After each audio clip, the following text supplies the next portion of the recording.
안녕하세요. 사연 읽어주는 남녀입니다. 오늘도 와주셔서 감사드리며 그럼 오늘의 사연 바로 소개해드리겠습니다. 저는 이제 35살이 된 여성이에요. 제가 30살에 결혼을 했으니 올해로 결혼한 지 꼭 5년이 되죠. 여자 나이 35살이면 첫 아이를 갖기에는 늦은 나이라고 할 수 있을 거예요. 제가 왜 이런 말씀을 드리냐면요. 결혼한 지 5년이 되었는데도 남편과 저 사이에는 아직 아이가 없답니다. 그러다 보니 이 문제에 대한 스트레스가 거의 제 삶을 지배하고 있다고 해도 과언이 아닐 거예요. 먹는 것 하나도 아이를 갖는데 좋다는 것을 찾아 먹고 남편의 건강에도 신경을 썼죠. 그런데 이렇게 기다리는데도 그 꼬맹이가 우리를 찾아오지 않고 있었답니다. 그런데 이것도 사실 좀 희한한 일이겠죠. 같은 일이 시동생과 동서에게도 벌어지고 있었던 거예요. 시동생과 동서는 결혼한 지 4년이 되었답니다. 동서의 나이가 이제 33살이었죠. 그런데 그쪽에서도 아이 소식이 들려오지 않는 것이었어요. 아들 둘이 다 자손을 못 보고 있으니 이게 웬일이냐? 너희들 혹시 우리 늙은이들 몰래 피임 같은 거 하고 있는 거 아니지? 병원에 가서 원인이 어디에 있는지 검사라도 받아보도록 해라. 피임이라뇨 어머니. 저도 동서도 얼마나 아이를 바라고 있는데요. 그리고 그러지 않아도 난임센터에 찾아가서 정밀검사 받아보려고 해요. 큰 문제 없겠죠 뭐. 안심하세요 어머니. 검사 받는 일도 힘든 일이라고 하던데요. 제 친구들 중에 결혼 4, 5년은 일부러 아이를 안 가지는 애들도 있었어요. 저축이라도 좀 넉넉히 해놓고 아이를 갖겠다는 입장이었거든요. 저는 그렇게 조급하지 않는데요. 우리도 지금 저축이 많은 것도 아니고 사실 낳는 것만이 능사는 아니잖아요. 잘 키울 수 있는 환경을 먼저 만들어 놓아야죠. 내 나이랑 당신 나이도 생각해야죠. 아이들이 학교에 가서 학부형들 오라고 하면 다른 아이들 엄마 아빠는 다 젊은데 우리만 나이 먹어가게 되면 아이가 얼마나 주눅들겠어요? 어머님도 걱정하시니까 힘들더라도 검사는 꼭 받아보기로 해요. 남편은 정밀검사를 하자는 말에 좀 시큰둥해 하는 것 같더라고요. 그런 남편을 제가 설득했죠. 남편도 피차간의 나이가 적지 않다는 점과 어른들이 걱정하고 계시다는 것을 잘 알고 있었어요. 처음에 좀 내켜하지 않더니 제 말대로 하겠다고 하더군요. 그리고 시어머님께서는 얘기가 나온 김에 둘째네도 병원에 가보았으면 하시더라고요. 사실 동서네도 눈이 빠지게 아이를 기다리고 있었거든요. 얘기가 나오자 동서가 서방님에게 검사를 받아보자고 했고 서방님은 흔쾌히 동의했다더군요. 그런데 아들 둘 다에게서 아이 소식이 없으니 우선 시어머니께서 아들들에게 어떤 선천적인 문제가 있는 건 아닌지 걱정하시는 것 같더라고요. 네 아버지가 들으시면 말이 씨가 된다고 하시겠지만 나는 아무래도 우리 아들들이 걱정이다. 그렇지 않고서야 4년 5년이 되도록 양쪽 집안에 아이가 안 생길 리가 있겠니? 어머니, 지금은 아직 아무것도 확실하지 않으니까 일단 걱정 마시고 기다려 보세요. 저희가 가서 검사 받아보고 적절한 조치 취할게요. 그래서 우리 부부와 시동생 내외가 모두 병원에 가게 되었답니다. 한 집안 식구들이 줄줄이 불임으로 같은 병원에 가는 것도 좀 우습다는 생각이 들어서 일부러 우리 내외와 시동생 내외가 각각 다른 병원에서 검사를 받았죠. 검사 결과를 기다리는 동안 참으로 초조하더군요. 차라리 여자 쪽에 문제가 있다면 여러 가지 방법을 생각해 볼 수 있지만 남자 쪽에 문제가 있다면 얘기가 복잡해지기 때문에 네 사람이 모두 초조했고 시어머님도 초조해 하셨죠. 그런데 검사 결과는 그간의 걱정을 비웃기라도 하듯이 네 사람 모두에게 아무 문제가 없다는 것이었어요. 아주 건강하고 임신하기 적절한 시기에 있다는 것이었죠. 아이고, 다행이로구나. 나는 아들들 쪽에 문제가 있을까 봐서 얼마나 노심초사했는지 몰라. 이제 아무것도 신경 쓰지 말고 빨리 아이 가지는 일에만 신경 쓰도록 해라. 결혼하자마자 아이가 생기는 경우도 많은데 우리 집은 웬일인지 모르겠구나. 아무튼 아무 문제가 없다니 얼마나 다행인지 몰라. 이렇게 해서 어쨌든 한시름 놓게 되었어요. 저희 친정과 동선의 친정에서도 임신에 좋다는 음식과 약을 챙겨주시는 등 걱정이 크셨죠. 예, 네가 직장을 그만두기는 아무래도 어려운 거니? 아무래도 직장 스트레스도 큰 문제일 수 있기에 하는 말이야. 그저 집에서 살림만 하면서 마음 편히 했으면 좋겠다만. 엄마, 이 사람 직장에서 한 달에 받아오는 돈이 300도 안 돼요. 그리고 저도 간신히 250 정도 벌고 있고요. 아이는 낳아놓으면 돈 안 들이고 그냥 키우나요? 아이 가질 생각하면 부업을 하나 더 해도 시원치 않을 판이에요. 저와 남편이 직장에서 받아오는 돈 각각 250과 280 정도 되었답니다. 이 돈으로는 요즘 세상에서 아이 하나 제대로 교육시키기도 힘들다는데 여러분들도 다 동의하실 거예요. 그래서 아이가 눈이 빠지게 기다려지기는 했지만 내심 경제적인 문제에 대한 걱정도 컸답니다. 친정엄마가 직장을 그만두라고 하시는 이유를 이해할 만했지만 그건 현실적으로 우리에게 해당 사항이 없는 일이었어요. 오죽 아이들을 키우기가 힘들면 그렇게 출산율이 떨어지겠어요. 두 사람이 둘을 못 낳으면 인구는 줄어들 수밖에 없잖아요. 두 사람이 하나도 못 낳는다는 뉴스를 들을 때마다 우리의 경제 상황에 대한 걱정이 많이 되기는 했답니다. 그렇지만 일단 낳아보면 부업을 하든 사업을 벌이든 무슨 수가 생기지 않겠어요? 사실 친정엄마 말씀대로 직장 스트레스가 만만치 않았어요. 그런데 우리나라 사정이 취업도 쉽질 않다잖아요.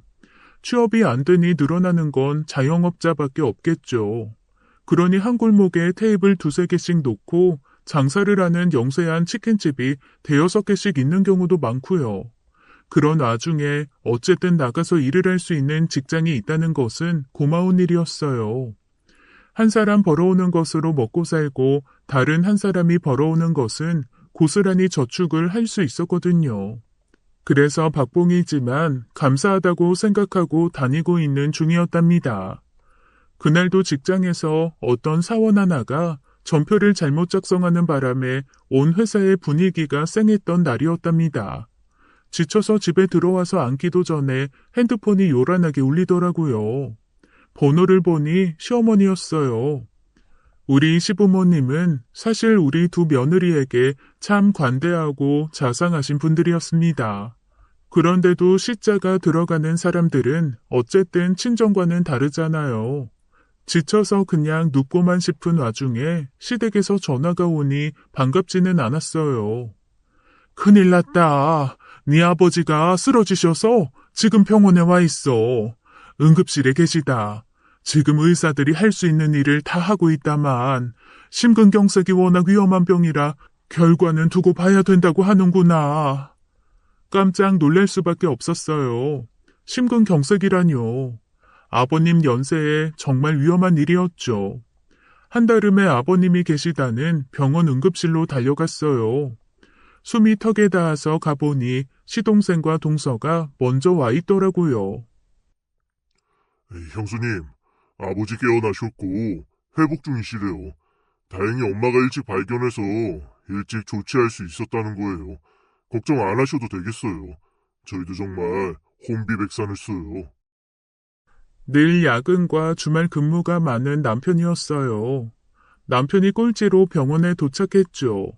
정말 아슬아슬한 상황이었다고 의료진이 설명하더라고요. 조금만 늦었으면 큰일을 당할 가능성이 높았다네요.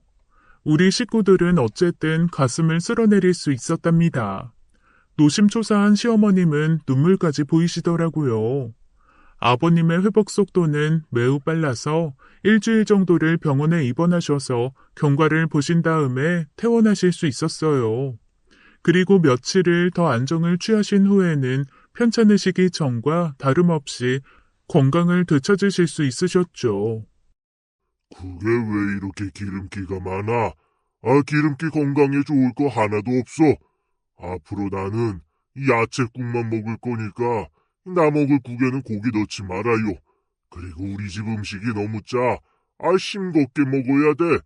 애써 담근 간장, 된장.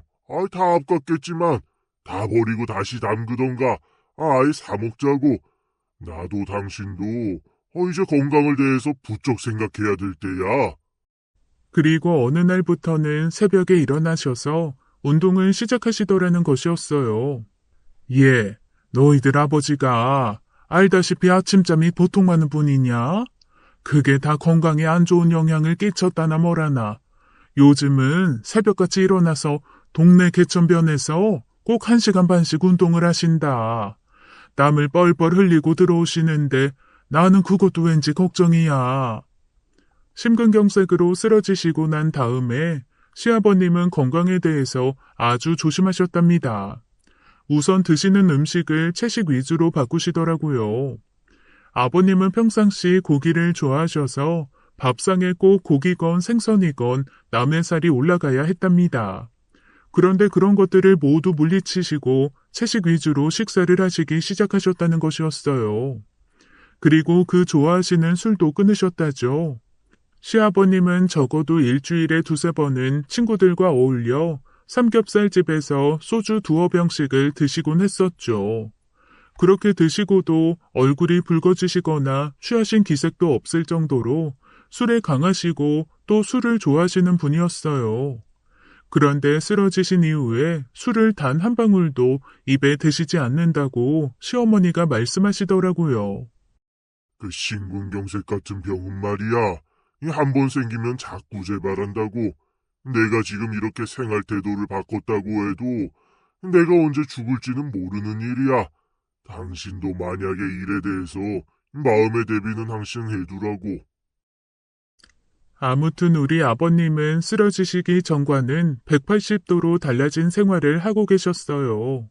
그런데 더 건강하게 사시기 위해서 노력하시는 것은 좋은 일이었지만 건강에 대한 걱정이 지나치셔서 당신이 오래 사시지 못할 거라는 생각까지 하시게 된 것이었답니다. 네 시아버지가 꼭 내일 돌아가실 것 같이 사시는구나. 툭하면 내가 죽으면 어째라 저째라 하시는데 듣기 민망할 때가 한두 번이 아니야. 심지어는 나더러 당신 돌아가시면 재혼할 거냐고 정색을 하고 묻기까지 하시니 말이다. 시어머니의 이 말씀을 듣고 저도 모르게 풋하고 웃음소리가 터질 뻔했지만 간신히 참아 넘겼죠. 위험한 고비를 넘기고 난 분들이 많이들 그러신대요. 설마 곧 돌아가실 것 같다고 생각하시기야 하겠어요? 그래도 술 끊으신 것하고 기름진 음식 안 드시는 건 잘된 일이잖아요, 어머니. 아버님께서 아마 더 조심하셔야겠다는 뜻으로 하시는 말씀이시겠죠. 그런데 어머님 말씀대로 아버님이 정말로 당신의 수명이 얼마 남지 않았다고 생각하신다는 것을 알게 되었어요. 어느 날 아버님이 우리 모두를 불러 모으시더라고요. 저와 남편 그리고 시동생과 동서가 모두 시댁으로 불려갔죠. 저희들에게 중요하게 하실 말씀이 있으시다는 것이었어요. 너희들, 특히 며느라이들 잘 들어라. 만일 내가 죽기 전에 이 손주를 볼 수 있게 해준다면 내가 가지고 있는 상가를 너희들에게 증여해주마. 그 누구도 아니고 너희 며느라이들에게만 증여하겠다는 거야. 우리는 모두 그 말씀을 듣고 깜짝 놀랐죠. 한번 위험한 고비를 넘기셨다고는 하지만 마치 유언을 남기듯 말씀하시니 당황할 수밖에 없었어요. 참, 우리 아버님은 월세를 한 달에 150만 원 정도 받는 사무실용 상가를 2채 가지고 계시답니다. 이 양반이 당신이 죽고 나면 나는 혼자 남는데 세 받는 상가까지 며느리들한테 주면 나는 어떻게 먹고 살라는 말이에요? 아무리 손주가 중요하다기로써니 마누라 굶어 죽을 수도 있다는 건 왜 생각 안 하느냐고요. 시어머님께서 우선 이렇게 불만스러운 말씀을 하셨죠. 그리고 아버님의 제안에 대해서는 아들 둘도 영 불만인 것 같았어요. 왜 아들 부부에게 증여하시는 게 아니라 며느리애한테 증여하시겠다고 하시는 거예요, 아버지? 아이는 뭐 혼자 만드나요? 저희는 전혀 생각 안 하시는 거예요? 생각 바꾸셔서 부부 모두의 명의로 증여해 주시겠다고 해주세요. 네? 시동생도 역시 남편처럼 불만을 표했죠. 그런데 시아버지께서는 한 번 더 확고하게 당신의 결심에 대해서 말씀하셨어요. 손주가 태어나면 며느리들에게만 상가를 증여하시겠노라고 말이죠. 견물생심이라고 했던가요? 시아버님의 이런 말씀을 들으니 저도 모르게 임신을 위해서 더 노력해야겠다는 생각이 드는 건 어쩔 수 없었죠. 생리 날짜를 체크하고 배란일을 짐작해서 부부관계를 갖기 위해 노력했어요. 임신하기에 적합한 몸을 만들기 위해서 운동도 열심히 하고 좋다는 음식을 찾아서 먹기 시작했답니다. 그런데 남편은 왠지 시큰둥하더라고요. 아버지가 며느리들에게만 증여를 하시겠다고 하니까 당신이나 재수 씨나 눈이 번쩍 뜨이는 모양인데 나는 사실 그깟 상가 안 받아도 그만이야. 그거 없어도 지금까지 안 굶고 지낸다고. 그러니까 그렇게 갑자기 애쓸 거 없어. 이런 남편의 말을 듣고 저는 좀 황당할 수밖에 없었어요. 아까 말씀드렸다시피 남편은 작은 중소기업에 다니면서 월 300도 안 되는 돈을 벌고 있었고 저 역시 월급이 250 정도밖에 되지 않았답니다. 그런데 증여를 받으면 새로 들어오는 돈만 150만 원이잖아요. 우리 형편에 그것을 그깟 상가라고 표현하는 남편이 이상하게 보이더라니까요. 그리고 아버님이 그렇게 말씀하신 본 뜻이 어디 있겠어요. 며느리들이 예뻐 죽겠어서 며느리들에게만 재산을 다 물려주시겠다는 게 아니잖아요. 돌아가시기 전에 꼭 손주를 보고 싶다는 것이 본 마음이셨겠죠. 더군다나 시아버님은 시어머님과 달리 지금까지 손주에 대해서 재촉하는 일이 없으셨답니다. 그런 분이 손주 보는 것을 조건으로 증여를 말씀하시니 그동안 말씀을 안 하셔서 그렇지 손주를 손꼽아 기다리셨구나 싶은 생각이 들더라고요. 그런데 아들 키워봤자 결혼시키면 다 소용없다고 하더니 남편이 딱 그 짝이었어요. 돌아가시기 전에 손주를 꼭 보고 싶으시다는 아버님의 마음을 전혀 짐작하지 못하고 있는 것 같았죠. 며느리인 저도 아버님의 심정이 짐작가는데 남편은 왜 그런 아버님의 심중을 헤아리지 못할까 싶더라고요. 그러니 임신을 위한 노력도 자연히 저 혼자 고군분투하게 되었죠. 아예 집에서 가까운 곳에 제가 다닐 병원을 하나 정했어요. 그곳에서 담당 의사를 배정받고 날짜도 과학적으로 계산하고 좋다는 운동과 음식도 추천받곤 했죠. 그런데 저 혼자 이렇게 애를 쓰면 뭘 하나요? 남편은 그다지 조급해 보이지 않았답니다. 여보, 내일이 그날이에요. 절대 술 마시지 말고 일 끝나자마자 일찍 들어와요. 나는 회사에 조퇴하겠다고까지 말해놨으니까 당신도 좀 협조 좀 해요. 아버님, 어머님이 눈이 빠지게 기다리시잖아요. 나도 내 나이 때문에 마음이 조급하다고요. 거참. 아이, 그게 자연스럽게 이루어져야 하는 일이지. 날짜 받아서까지 해야 하는 일이야? 무슨 조선시대 양반집도 아니고 말이야. 그렇다고 지금까지 소식도 없던 아이가 갑자기 들어선다는 보장도 없잖아. 남편은 이렇게 궁시렁거리면서 부부관계도 마지못해 하는 것이었어요. 저 혼자만 고군분투하고 있는 것 같았답니다. 병원에 가서 계산해서 받아놓은 날짜를 적어도 전날에는 남편에게 말해주곤 했었죠. 그런데 그것도 속이에 경 있는 격이 되는 일이 많았어요. 분명히 다음 날이 임신이 가능한 날이라고 말을 했는데도 술을 진탕 마시고 들어오는 바람에 부부관계를 못 갖는 날도 심심치 않게 생겼죠. 이런 일이 반복되니까 저도 슬슬 짜증이 나고 화도 나더군요.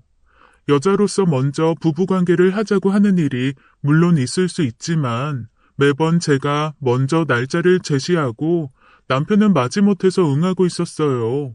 자존심까지 많이 상했답니다.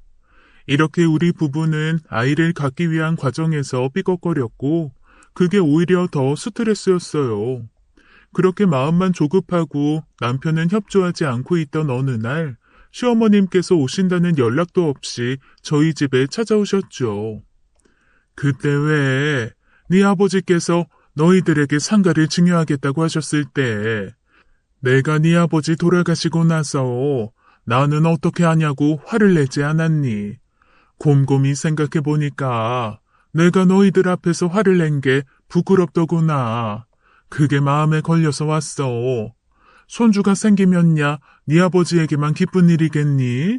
나야말로 늘 손주 타령하던 사람인데 말이다. 그런 시어머님의 말씀에 그동안 아이를 갖기 위해 노력하면서 남편에게 느꼈던 서러움이 밀려오더라고요. 어머님 앞에서 눈물을 보이고 말했어요. 남자들이란 원래 그런 거란다. 여자 마음 요만큼도 이해 못해. 수십 년을 살아도 그건 변하지 않더라. 네가 그러려니 해. 저도 그 나이에 자식이 없으니 무슨 생각이 있겠지. 어머님께서는 이렇게 저를 위로하시면서 제게 환으로 된 한약 한 갑을 건네주셨어요. 어머니, 이거 혹시 임신 잘 되는 약이에요? 어디 용한 데 가서 지어오셨나 봐요. 이거 먹으면 바로 아기가 생기는 거 맞죠? 당장 한 알 먹어야겠네요. 저는 우스개로 어머님께 말씀드렸고 어머니는 단순히 기를 보하는 약이라며 직장 생활에 임신에 대한 스트레스에 힘이 들 테니 먹어두라고 하셨죠. 저는 제 마음을 이해해 주시는 어머님이 너무나 고마웠답니다. 사실 아이가 생기지 않으면 시어머니들이 며느리들에게 스트레스를 많이 주시잖아요. 그런데 우리 시어머니는 그런 기색도 전혀 없이 오히려 저를 위로하시면서 건강에 좋은 약까지 건네주시니 서러움에 더해 고마움에 또 눈물이 났답니다. 이건 어떻게 남편보다 시어머니가 더 나를 챙겨주시니 어떻게 된 일이에요? 어머니가 오늘 오셔서 다독여주시고 건강에 좋은 약까지 챙겨주고 가셨어요.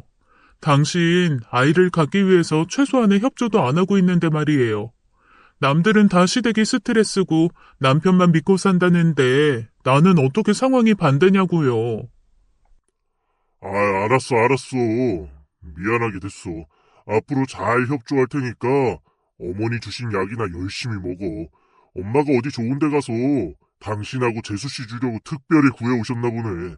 어쨌든 당신이 건강해야 아이도 들어설 거 아니야. 그러면서 어쨌든 정신을 좀 차렸는지 그 약을 직접 시간 맞춰 챙겨주기도 하더라고요. 그리고 시어머니가 저희 집에 다녀가시고 한 달이 좀 넘은 어느 날 드디어 시동생 내외에게서 기쁜 소식이 날아왔답니다.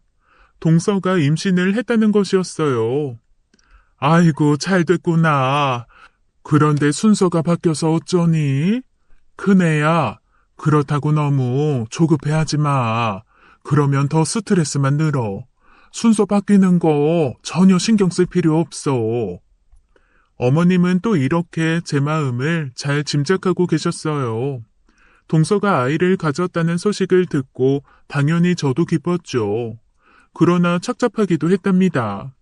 제가 맏며느리인데 먼저 임신 소식을 전하지 못했으니 기쁘면서도 조금은 셈이 난다고 해야 할까요? 어쨌든 심란하기도 했죠. 그렇지만 저는 곧 마음을 정리했고 기쁜 마음으로 동서를 만나 축하해주기로 약속을 잡았어요. 제가 직장에 나가니 주말에 만나서 점심을 같이 먹기로 했죠. 이런 얘기 저런 얘기 나누다가 시어머니가 주고 가신 한약 얘기가 나왔어요. 농담이지만 말이야, 혹시 그 약 먹고 임신이 된 거 아닐까? 그전까지 소식이 없다가 갑자기 소식이 들리니까 그런 생각이 드네. 어머니가 어디서 정말 임신 잘 되는 용약을 지어오신 모양이야. 나도 열심히 먹어야겠네. 형님도 참, 형님, 저 한약 함부로 못 먹어요. 저희 친정 식구들이 모두 간이 안 좋아서 한약은 아주 조심해서 먹어야 되거든요. 그래서 그 약은 남편이 먹는걸요? 저는 그냥 농담으로 해보는 소리였다고 했고 우리는 그냥 그 일에 대해 웃고 넘어갔죠. 시댁에서 며느리들에게 공평하고 자상하게 대해주시니 동서 간에 문제가 생길 일도 없었고 동서와 저는 그 10월대에서 받는 스트레스 같은 것은 모르고 살아왔답니다. 그래서 시아버님이 심근경색으로 쓰러지시고 나서부터는 더욱 시댁에 자주 연락하면서 지내곤 했어요. 동서하고 점심을 먹고 난 후 일주일이 좀 더 지나서 점심시간에 짬을 내어 시댁에 안부 전화를 걸었죠. 네 아버지가 좀 독한 감기에 걸려서 고생 중이시란다. 뭐 그냥 감기라니까 잘 먹고 잘 쉬면 낫겠지. 감기 증상이 근데 심하긴 하구나.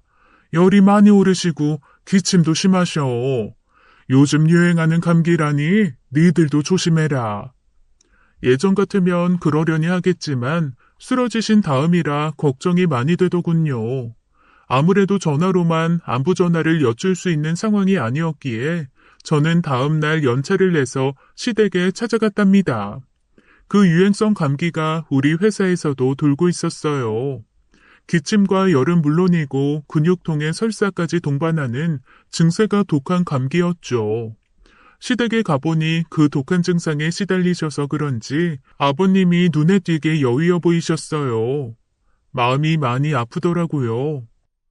아이, 큰애가 이 시간에 웬일이냐? 회사에 있어야 할 시간 아니야? 나는 그저 살만하다. 감기로 무슨 문병까지 오냐? 집에서 쉬지 않고. 오늘 연차냈어요. 아버님이 아프신데 당연히 와봐야죠. 주무시는 줄 알았던 아버님께서 제가 들어서는 것을 보시고 인사까지 건네시더라고요. 그래서 우선 어머님께서 겨울에 마련해 놓으신 귤차를 찾아서 꿀을 듬뿍 넣어 따끈하게 드실 수 있도록 해드렸답니다. 제가 장을 보하다가 저녁을 차리겠다는 것을 어머님께서 굳이 만류하셨어요. 회사에서 허락받고 쉬는 날이라니 여기 와서라도 편하게 있다가 가라고 하시는 것이었죠. 그리고 어머니는 아버님 저녁 진지상에 올릴 반찬이 마땅치 않다시면서 장을 보러 나가셨어요. 아버님께 차를 드리고 약을 챙겨드리고 나니 약 기운에 아버님께서 곤히 잠이 드시더라고요. 저녁 즈음에 시동생 부부도 시댁에 왔죠. 동서, 임신 초기잖아. 아무래도 감기 환자랑 접촉하는 건 안 좋을 것 같은데. 서방님만 오셨어도 괜찮았을 텐데. 서방님, 동서는 왜 굳이 데리고 오셨어요? 아이, 글쎄, 안 와도 된다고 해도 이 사람이 굳이 따라 나서더라고요. 형수님이 뵙고 싶어서라도 와야겠다나요? 마스크만 잘 쓰면 된댔어요.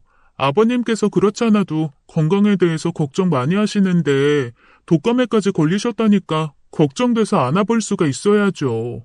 그리고 형님 뵌 지도 오래됐고요. 저는 걱정이 되었지만 어쨌든 동서는 아버님과 좀 거리를 두고 마스크를 쓰고 있었기에 안심을 했답니다. 제일 꼴찌로 남편이 도착했죠. 월급은 얼마 안 주지만 일이 많은 회사였어요. 야근도 많고 주말 근무도 많았죠. 하지만 남편이나 저나 그럴듯한 대학교를 나온 것도 아니었고 이나마라도 직장이라고 다닐 수 있으니 다행이라고 생각하고 있었어요. 남편은 오늘도 야근 중간에 나왔다고 하더라고요. 그 회사는 월급은 쥐꼬리만큼 주면서 웬 야근이 그렇게 많아요? 그리고 주말 근무도 너무 많아요. 매번 당신이 맨 꼴찌로 도착하니까 아버님 어머님께도 죄송하고 서방님하고 동서한테도 미안하잖아요. 저는 이렇게 궁시렁거리면서 시어머니가 주신 한약환을 시댁 식구들에게 나눠주고 있었답니다.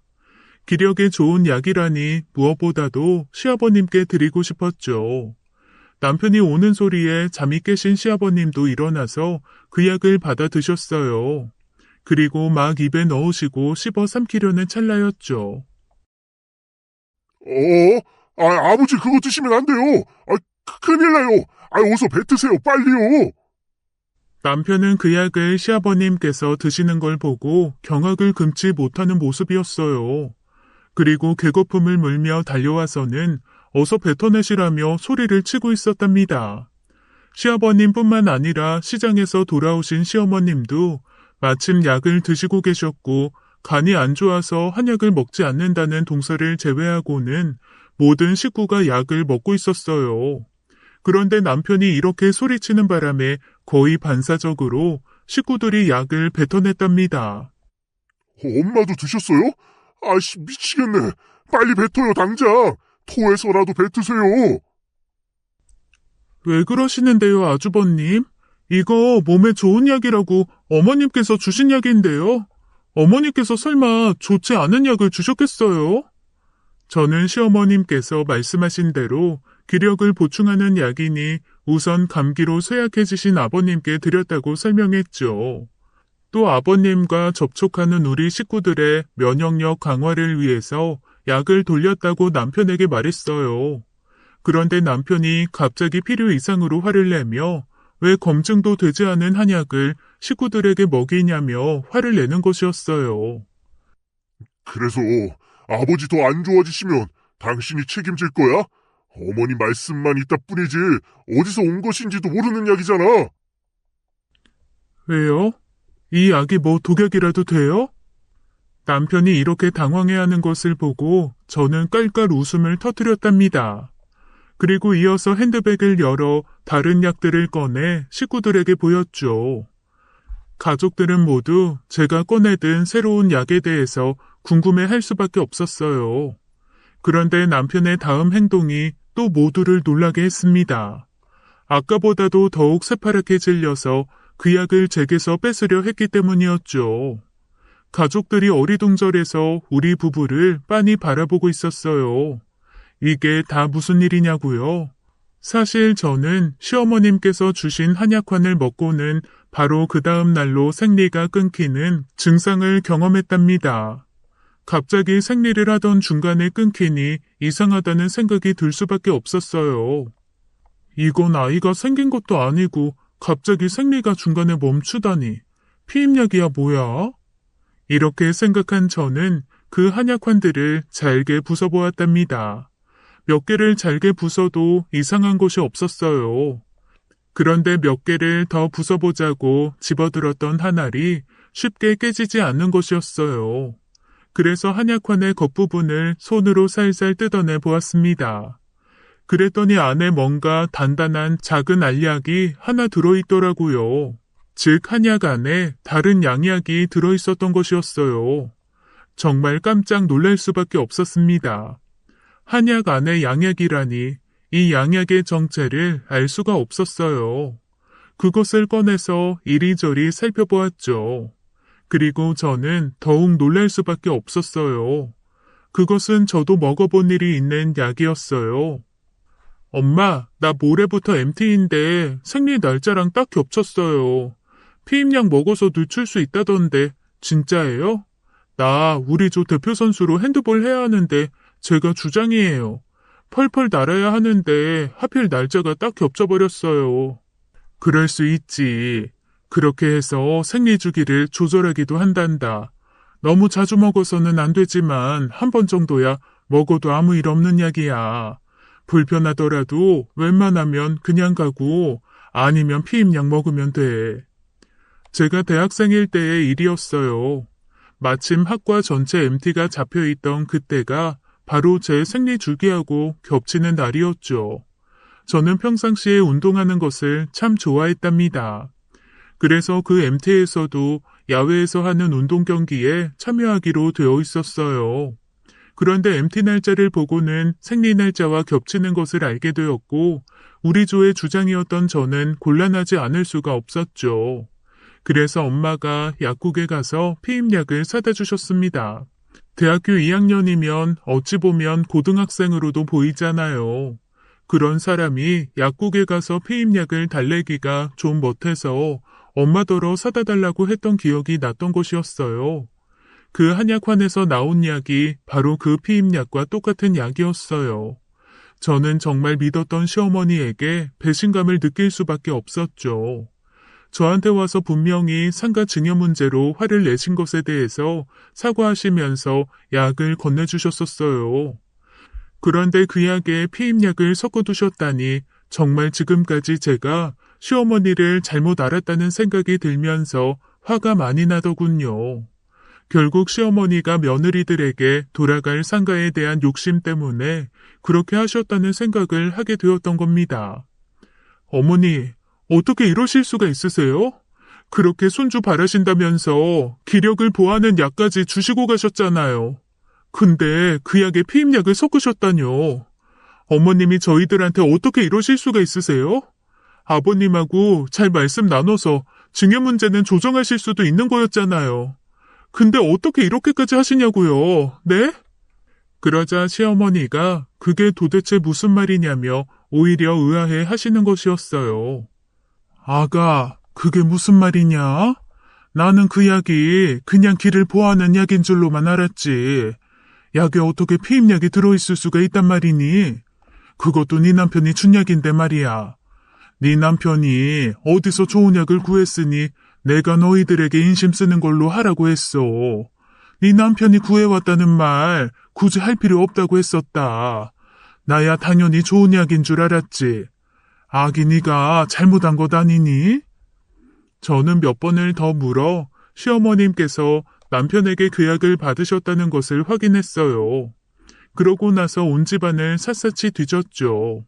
결국 옷장 속 중에서도 가장 구석에 처박혀 있던 남편이 안 입는 옷의 주머니에서 피임약 몇 상자가 있는 것을 확인하게 되었답니다. 그리고 곰곰이 생각에 잠겼어요. 남편이 피임약이 섞인 한약을 저와 동서에게 먹이려고 했다면 그건 분명히 저와 동서가 임신하는 게 싫었다는 말이 되겠죠. 그런데 동서는 간이 안 좋아서 그 약을 먹지 않았던 것이었고요. 결국 저는 이렇게 남편의 숨겨진 진심을 알게 되었답니다. 그리고 생각을 거듭해서 그간 남편이 아이를 갖는데 소극적이었다는 점도 그냥 단순한 체념이거나 귀찮아 해서가 아니었다는 걸 깨닫게 되었어요. 즉, 소극적이었다기보다는 오히려 적극적으로 피하려고 했다는 생각을 하게 되었죠. 오빠 친구 중에 경찰에 있다가 지금 퇴임하신 분이 있다고 했잖아. 그분 도움이 좀 필요한데 도와줄 수 있을까? 갑자기 웬 경찰 타령이야? 집에 무슨 일이라도 있는 거야? 오빠, 엄마 아버지한텐 아무 말 하지 말고 그분한테서 어떤 사람 조사하는 일을 해줄 사람 하나 소개해달라고 부탁 좀 해봐. 친정 오빠가 집요하게 무슨 일인지 물어보더군요. 결국 저는 피임약 사건에 대해서 오빠한테 이야기해줄 수밖에 없었어요. 이야기를 하면서 저는 울고 있었고 오빠는 우선 우는 저를 달랬죠. 양서방 회사 말이다. 네가 늘 양서방 회사에 야근도 많고 주말 근무도 많다고 불평하지 않았었니? 그런데 내가 이상하다고 생각했던 게 그 회사 그렇게 야근시키고 주말 근무시킬 만큼 일이 많은 회사가 아니야. 그냥 양서방이 그렇게 말하니까 그러려니 한 거지. 너 혹시 양서방 급여 내역서 본 적 있니? 집안을 뒤져서 찾아보던가 모른 척하고 있다가 다음 달에 받아봐. 그리고 야간 근무와 주말 근무에 대해서 수당 내역이 있는지 우선 살펴봐. 저는 그때까지 남편의 급여 내역서를 본 적이 없었답니다. 그냥 제 통장으로 입금해주는 돈을 받아서 고스란히 적금에 넣었었거든요. 오빠가 무엇을 의심하는지 어렴풋이 짐작한 저는 또 온 집안을 다 뒤지기 시작했어요. 어디엔가 한 장은 내역서가 남아있을 것 같았기 때문이었어요. 아시다시피 야간 근무와 주말 근무에 대해서는 추가 수당을 지급해야 하죠. 따라서 남편의 급여 내역서에는 당연히 야간 근무 및 주말 근무 시간과 그에 대한 수당 내역이 적혀 있겠죠. 이번에도 집안을 이잡듯이 뒤져서 다용도실 구석에서 제가 본 적이 없는 네모난 깡통을 하나 발견하게 되었습니다. 열어보니 급여 내역서가 한 장이 아니라 여러 장 나오더군요. 오빠가 의심한 대로 주말 및 야간 근무 내역이 거의 없었어요. 그리고 놀랍게도 남편이 회사에서 받는 월급은 280만 원이 아니라 330만 원 가량이었습니다. 그러니까 50만 원 이상을 제가 모르는 어떤 곳에 쓰고 있다는 결론이었죠. 그날도 남편이 야간 근무를 한다며 집에 늦게 들어오겠다던 날이었어요. 야간 근무 시간에 전화를 걸어본 적은 많았지만 찾아가겠다고 한 것은 이번이 처음이었죠. 자기야, 아직도 근무 중이야? 힘들어서 어떡해. 내가 지금 도시락이라도 만들어가지고 갈까? 같이 근무하는 사람들 몇 명이야? 아니야. 지금 근무가 너무 바빠서 지금은 밥 먹을 시간도 없어. 그러니까 오지 마. 와봤자 시간 없어서 못 만나. 오지 마. 바빠서 끊을게. 남편과 핸드폰 통화를 이렇게 끝낸 저는 확인 사살을 위해서 회사로 전화를 걸었어요. 한 사람이 받더군요. 그리고 야근 중이라고 이야기를 하며 남편의 이름을 대고 바꿔달라고 했죠. 핸드폰이 연결이 안 된다고 거짓말을 하면서요. 그 전화를 받은 사람이 의아해 하더라고요. 회사에 현재 야근이 없으며 자신은 당직 직원이라나요? 이참에 궁금했던 점도 확인해 보았죠. 야간 근무와 주말 근무에 대해서 얼마나 자주 있었는지 의심하지 않도록 말을 돌려가며 물어보았어요. 당직 직원이 제 속내를 알 리가 없었고 회사의 야근이나 주말 근무가 거의 없다는 것을 확인해 주었죠. 네 핸드폰으로 사진 파일 보냈으니까 너무 놀라지 말고 봐. 내 친구가 알맞은 사람을 찾아서 양서방 뒷조사를 해보았던 모양이더라고. 뒷조사하면서 찍은 사진들이야. 사진에는 놀랍게도 대낮에 모텔로 어떤 여자와 나란히 들어가는 장면도 찍혀 있었어요. 그리고 야간에도 대부분 커피 전문점 등에서 그 여자를 만나고 이어서 모텔 출입을 하는 사진을 볼 수 있었죠. 남편이 불륜을 저지른 증거가 고스란히 제 핸드폰으로 날아온 것이었어요. 여기까지 진실을 알게 된 가족들이 그야말로 기절할 듯이 놀랐답니다. 그런데 남편이 오히려 저에게 욕을 하며 소리를 치는 것이었어요. 그래, 100번 양보해서 분하고 원통하기는 했겠지. 모든 사실을 다 알아버렸으니까 말이야. 그렇다고 피임약을 심근경색 환자에게 먹게? 그게 치명적이라는 건 상식이라고. 그리고 어머니한테까지 그 좋지 않은 약을 들여서 어떻게 하겠다는 거야? 아버지가 드시려던 건 마침 운이 좋아서 내가 뺏을 수 있었고 나에 대한 복수를 우리 가족 모두에게 하겠다는 거야? 형님, 제가 비록 안 먹었지만요. 저한테도 주시긴 하셨잖아요. 어떻게 임신 초기인 저한테 그런 약을 건네실 수가 있어요? 우리 친자매처럼 지냈잖아요, 형님. 저 형님한테 너무 서운해요. 정말요. 그리고 사람의 기분이라는 것이 그렇게 무서운 것이더라고요. 그간 길을 보하는 약이라고 했지만 동서가 못 먹으니 대신 먹었던 서방님이었어요. 그간 아무 일 없이 잘 지내오다가 이 말을 듣더니 갑자기 헛구역질을 심하게 하더라고요. 드디어 오바이트를 해야겠다며 화장실로 달려갔고요. 하지만 전 우리 가족들한테 아무 죄도 지은 적이 없답니다. 억지로 아이가 생기는 것을 막는 그 약을 제가 왜 우리 가족들에게 먹이겠어요. 더구나 아버님께는 치명적인 약을요. 그리고 동서가 어쩌다 한 알이라도 입에 넣을 수 있는데 어떻게 그런 약을 건네겠어요. 아버님, 그 약 드셔두세요.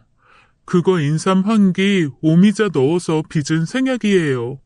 제가 아버님 생각해서 특별히 친정 아버님 약 지어오는 데서 좀 넉넉히 지어왔어요. 그리고 동서에게도 말해주었어요. 동서한테 건넨 건 아버님하고는 좀 다른 약인데 그냥 인삼 대신에 홍삼 가미한 거야. 인삼은 임산부가 먹었을 때 사람에 따라 안 좋은 효과를 내기도 하지만 홍삼은 아니야. 간이 안 좋아도 물론 먹을 수 있는 약이고 그거 홍삼 아니야. 맛도 쓰지 않고 먹을만 할 거야. 먹어도 동서. 즉 제가 가족에게 돌린 약은 가족 각각의 상황에 맞게 지어온 정말 좋은 약들이었답니다. 독감으로 길을 보하셔야 하는 아버님께 좋은 약을 따로 지었고 시어머님께는 감기 환자와 늘상 같이 계셔야 했기 때문에 면역력을 강화하는 약을 드렸어요. 그리고 동서에게는 홍삼을 젤리처럼 만든 약을 건넸던 것이었죠. 그리고 감기가 유행이니 서방님에게도 면역력을 강화하는 약을 만들어다 주었죠. 온 가족 약을 다 지어왔는데 당신 것만 못 지어와서 얼마나 섭섭했는지 몰라. 그래서 오늘 아침 당신 밥 속에 내가 약국에서 사온 약을 좀 넣었어. 오늘 화장실 왔다 갔다 하느라고 애먹었지? 내가 설사약을 좀 섞었거든. 뭐 한 며칠 설사하고 나면 나을 거야. 마음 같아서는 독약이라도 만들어 놓고 싶었지만 당신하고 똑같은 사람 되고 싶진 않아서 말이야. 감기를 앓고 계시는 아버님이 정광석화처럼 남편이 정신을 차리기도 전에 머리통을 한 대 힘껏 때리셨죠. 이어서 여전히 정신을 못 차리는 남편의 따귀까지 한 대 올려 붙이셨어요. 다 저 여자가 우리 집안 식구들 이간질하려고 꾸민 말이에요. 믿지 마시라고요. 다 큰 아들을 왜 이렇게 때리시는 거예요? 그만해서 아버지. 아이, 잘못했어요. 그러니 그만하세요. 아버님한테 실컷 두들겨 맞으면서 남편이 하는 말이었답니다. 그런데 남편의 순환은 이걸로 끝나지 않았어요. 이어서 시어머니가 아무 말 없이 일어서더니만 손에 잡히는 대로 회초리 역할을 할 만한 것들을 들고 들어오셨더라고요. 국자, 빗자루, 파리채 등이 남편의 얼굴과 몸으로 어지럽게 날았죠. 어머님은 정말 화가 많이 나셨는지 그것도 모자라서 근처에 있는 물건들을 닥치는 대로 들어서 남편에게 던지시기까지 하셨어요. 그래, 그런 되먹지 않은 약을 만들어서 이애미를 속이고 그것을 며느리들한테 갖다 나르라고 했단 말이야? 그러고도 네가 내 아들이냐? 나 너 같은 아들 둔 적 없다. 당장 내 눈앞에서 나가거라 이놈아. 어머님, 아버님, 그만큼 하셨으면 이 사람도 자기가 뭘 잘못했는지 대충이라도 알았겠죠. 무엇보다 임신 초기인 동서가 놀랄까봐 걱정이네요. 좋은 소식은 못 가져다 드리고 이런 소식 전해드리게 돼서 저도 정말 죄송합니다. 더 아슬아슬한 순간까지 갔을 수 있는 사람이 있었어요. 바로 시동생이었죠. 동서가 간이 안 좋아 그 약을 먹지 못하게 되었으니 망정이지 만일 먹었으면 자식을 잃을 뻔했죠. 형이 어떻게 나한테 이럴 수가 있어? 우리 집 사람까지 아이를 못 낳게 만들어 놓으면 아버지 재산이 모두 형 것이 될 줄 알았어? 어떻게 형이 형수를 속이고 바람을 피우고 그것도 모자라서 온 가족을 배신했다는 거야? 형에 대한 배신감으로 시동생이 눈물을 흘리더라고요. 시아버님과 시어머님이 그렇게 대노하시고 시동생이 눈물을 흘리는데도 이 독한 인간이 그저 뻔뻔하게 앉아있는 것이었어요. 그 누구한테 대한 사과도 없었답니다. 그게 시동생을 화나게 한 모양이더라고요. 형? 형이라고? 인간 같지도 않은 놈 같으니라고. 형 자격도 없고 우리 가족으로서의 자격도 없어. 이렇게 외치고는 시동생이 남편을 매치기 해서 바닥에 패대기 쳐버렸어요. 참 시동생이 고등학교 때까지 유도 선수였습니다. 아버님과 어머님의 매에도 약간 휘청이기만 했던 이 인간이 전직 유도 선수의 매치기에는 바닥에 거꾸로 매다 꽂힐 수밖에 없었죠. 참 볼만하더군요. 남편이 다른 여자와 불륜관계를 유지하고 있었던 기간도 오빠의 말에 의하면 몇 년 된다고 하더라고요. 거의 결혼하고 나서 얼마 안 있다가 바람을 피우기 시작한 것이었어요. 부부로 만나서 살다 보면 살기 싫을 때가 있지. 그렇다면 정당하게 이혼하고 다른 사람을 만났어야지. 그런 식으로 야근이니 주말 근무니 하면서 사람 속이고 다른 여자 만나고 다녀? 당신 같은 사람 정말 꼴도 보기 싫으니까 짐 싸서 나가. 이 집 우리 둘이서 만든 집이지만 내가 위자료로 다 청구할 생각이니까 집 반반 나누게 될 거라고는 생각하지 말고 나가. 나가지 않으면 험한 꼴 보게 될 테니까. 그렇게 남편을 집에서 쫓아내고 나니 갑자기 배신감과 분함에 눈물이 솟구치더군요. 그냥 울고 싶은 대로 실컷 울었죠. 그렇게 울다가 잠이 들었고 다음날 아침 그래도 출근을 해야 했기에 억지로 몸을 일으켰어요. 친정오빠가 아침 일찌감치 전화를 했더군요. 이 친구가 양서방 조사하면서 한 가지 더 알게 된 사실이 있어. 사진에 찍힌 여자, 이전에 다른 여자하고 양서방이 결혼 얘기까지 했던 모양이더라고. 그쪽에서는 당연히 양서방이 미혼인 줄 알고 결혼 준비를 했던 모양이더라. 그러다가 기혼인 게 들통나서 그쪽에서도 이미 위자료 청구 소송하고 있는 모양이야. 제가 전생에 무슨 죄가 많아서 이런 인간을 만났나 싶은 생각이 들더군요. 도대체 왜 그렇게 자신의 가족들하고 담지를 않은 것일까요? 아버님은 완고하시고 말씀이 없으시기는 해도 정말 반듯하시고 가정밖에 모르는 분이셨어요. 어머님은 그야말로 우리 며느리들에게까지도 다정다감하신 인자한 어머니의 표본이셨고요. 그리고 시동생도 역시 잘못된 것은 보아 넘기지 못하는 성격이었답니다. 길거리에서 10대들이 당당하게 담배를 꼬나물고 있는 꼴을 요즘 많이 볼 수 있잖아요. 서방님은 그 꼴을 그냥 보아 넘기질 못했어요. 야, 너희 고등학생이지? 당장 담배 버려? 지금 당장 담배불 끄라고! 이러다가 정말 유도 기술로 몇 놈을 매다 꽂은 적도 있고 중과부적으로 그 어린 놈들한테 맞고 들어오는 경우도 있었답니다. 그렇게 고초를 겪으면서도 시동생은 그런 일을 그냥 지나치지 못했죠. 동서를 만나게 된 것도 그런 사연이었어요. 동서가 캠핑장에 여고 동창들하고 캠핑을 갔었다지요. 그런데 옆 야영장에서 야영을 하고 있던 남자들이 여자들끼리 야영을 하고 있으니까 얕보고 희롱 비슷하게 무례한 행동을 했었다고 들었어요. 그걸 옆에서 목격한 시동생이 또 그냥 보아 넘기질 못했다는 것이었죠. 유도 실력으로 몇 놈을 때려눕히자 다른 놈들은 모두 그냥 도망을 쳤다고 하더군요. 그런 시동생의 모습을 보고 한눈에 반한 동서가 더 적극적으로 구애를 했다죠. 갑자기 지금까지 가족들이었던 사람들로부터 저만 분리되어야 한다는 생각에 일종의 불안증이 일었어요. 그런데 저만 분리되어야 하는 것이 아니라 아버님과 어머님 그리고 시동생의 기세를 볼 때 남편 역시 분리되어 나와야 할 것 같았답니다. 결혼하고 나서 단 한 번도 남편을 의심해 본 적이 없었어요. 우리 친정 식구들 모두 사람을 잘 믿고 의심할 줄 모르는 사람들이었죠. 그런데 이제는 사람을 잘 볼 수 있는 안목을 좀 키우려고 합니다. 제 나이 이제 35, 얼마든지 새 출발할 수 있는 나이예요. 그런 못된 인간을 하나 만났다고 해서 일생을 혼자 살 생각은 없습니다. 하지만 이번엔 정말 사람을 잘 고르려고 해요. 남편을 내쫓은 다음 오빠의 도움을 받아서 이혼을 진행하고 위자료를 청구하는 등 법률적인 일을 맡아 해줄 변호사를 한 분 소개받았어요. 변호사는 결혼 초기부터 바람을 피우고 사람의 몸에 영향을 줄 수 있는 약을 먹게 하는 등 행위의 질이 매우 안 좋다는 점을 들어서 청구할 수 있는 최다 액수의 위자료를 청구하겠다고 했습니다. 그리고 가지고 있는 재산으로 청구액을 메꾸는 것이 모자란다면 급여를 압류하는 방법까지 해보겠다고 했죠. 그리고 불륜녀에 대해서도 위자료를 청구하는 소송을 냈답니다.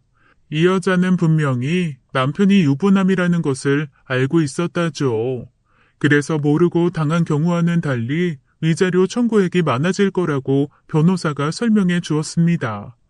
이혼 절차가 끝나고 남편과 남남이 되는 날 저는 그래도 시부모님이었던 분들을 찾아뵙고 큰절을 올리고 물러나왔어요. 그 자리에는 시동생 내외도 있었죠. 동서는 아무 말도 없이 방바닥을 문지르며 아래를 내려다보고 있었지만 눈물이 반짝이는 걸 볼 수 있었답니다. 시동생은 천장만 바라보고 있었죠. 시아버님과 시어머님도 떠나는 저를 안타깝게 배웅해 주셨어요. 아가, 미안하다. 내가 자식 교육 잘못 시키는 바람에 아무 죄도 없는 네가 이렇게 큰 상처를 받고 결국 우리 집을 떠나게 되었구나. 그래서 나도 너에게 작은 보상이라도 해야 한다고 생각한다. 아가야, 나쁜 기억 빨리 잊고 새 출발하거라. 그리고 새 출발하는데 이 시아버지였던 사람이 주는 선물이 조금이라도 도움이 되길 바란다. 그러면서 아버님은 떠나는 제게 굳이 손주를 보게 해주면 주시겠다던 그 상가 중에 하나를 증여해 주셨답니다. 저는 사양했지만 그렇게라도 해야 당신의 마음이 편하실 거라고 하셨어요. 동서는 무사하게 아이를 출산하여 아버님이 약속하신 선물을 받았다죠. 동서와는 가끔씩 연락을 주고받고 있어요. 형님, 아니, 언니라고 부르라고 하셨죠? 언니, 남자친구 생겼다면서요. 어떤 사람이에요? 궁금해요. 그리고 정말 축하드려요. 그렇게 바라셨던 아기 꼭 결혼하자마자 가지시고요. 나쁜 일들 다 잊고 행복하시길 바랄게요. 그리고 저하고는 계속 연락해 주시고요. 그렇게 해주실 거죠? 네, 동서 말대로 동서와는 그저 아는 언니와 동생 사이로라도 연락을 주고받을 예정이랍니다. 그리고 지금 만나고 있는 사람을 친정에서 참 마음에 들어 하셨어요. 사실 전 남편에 대해서는 친정에서 약간 반대하는 소리가 있었거든요. 사람이 파란 하늘처럼 맑아 보이질 않고 뭔가 구름이 낀 것 같은 인상이라고 친정아버지가 말씀하셨었죠. 이렇게 다시 한번 인생의 출발점에 서게 되었어요. 다시는 실패하지 않기 위해 아주 조심스럽게 판단하고 행동하고 있답니다. 무엇보다도 어른들의 말씀에 많이 귀 기울이려고 해요. 세상을 더 살아왔다는 것은 그만큼 더 지혜로워지는 것이라고 생각하기 때문입니다. 속기만 한 결혼 생활에 많은 상처를 받았지만 지금은 많이 치유가 되었어요. 앞으로의 살아갈 날에는 좋은 일만 있었으면 좋겠네요. 사연 들어주셔서 감사합니다. 지금까지 사연 읽어주는 남녀였습니다. 끝까지 시청해주신 여러분 감사드리며 저희는 다음 사연으로 돌아올게요. 감사합니다.